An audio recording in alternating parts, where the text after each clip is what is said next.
Okay, coming at you with one more video for the Magic Box 2.0. One thing that's pretty cool is right now we are in park. If I want to go to reverse, a lot of people are thinking that, this screen does not change. So if we go into reverse, it'll automatically change. If you have a backup cam, don't worry about that.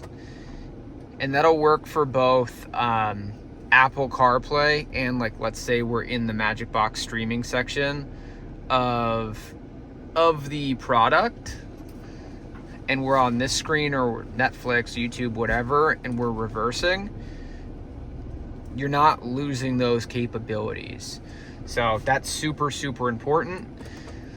Same thing with the car volume. Mine's actually on the back, so it's over here. So we still have those. I'm just throttling them there. If yours are down here, same thing. Like, you don't lose access to your factory settings at all. So super important, super cool. You can go into reverse. You don't lose accessibility to the rear view camera at all. Cool. Catch you guys in the next one.